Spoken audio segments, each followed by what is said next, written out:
शरद पवारांच्या राष्ट्रवादीची पुण्यामध्ये एका खासगी हॉटेलमध्ये बैठक होतीये। बैठकीत महाविकास आघाडी म्हणून लढण्यासंदर्भात चर्चा होत असल्याचं कळतंय।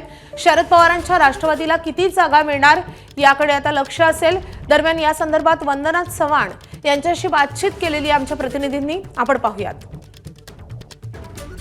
ताई, काँग्रेसची भूमिका खूप महत्त्वाची आहे, त्या दृष्टीने आता म्हणजे महाविकास आघाडी म्हणून सुद्धा लढू शकतो आपण। भूमिका म्हणजे ते आमच्याबरोबर होते म्हणून तर हे अगदी स्मूथली बोलणं चाललं होतं आतापर्यंत।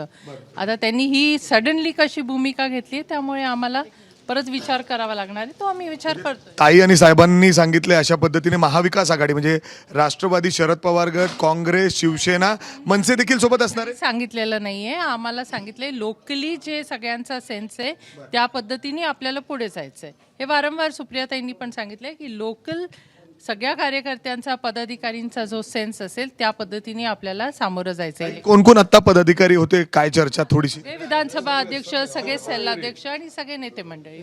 त्याचबरोबर आपण अजितदादा गटाचे जे पदाधिकारी आहेत त्यांच्याशी काही चर्चा करतोय आता?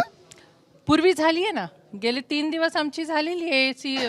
आमचे फॉर्म्स भरून झाले, फॉर्म्स इन द सेन्स आमचा टेबल भरून झालंय की तुमचे सिटिंग कुठले, आमचे सिटिंग कुठले, काँग्रेसचे सिटिंग कुठले, एवढी छान चर्चा सुंदर झालेली होती। कालच्या भूमिकेमुळे आता आम्हाला परत एकदा विचार करावा लागतोय। बरं, म्हणजे अर्थात आता एक वेगळी दिशा या ठिकाणी राष्ट्रवादीकडून बैठक ही घेण्यात आलेली आहे। कॅमेरामॅन विजय राऊतसह मी मिकी गई, एबीपी माझा, पुणे। एबीपी माझा, उघडा डोळे बघा नीट।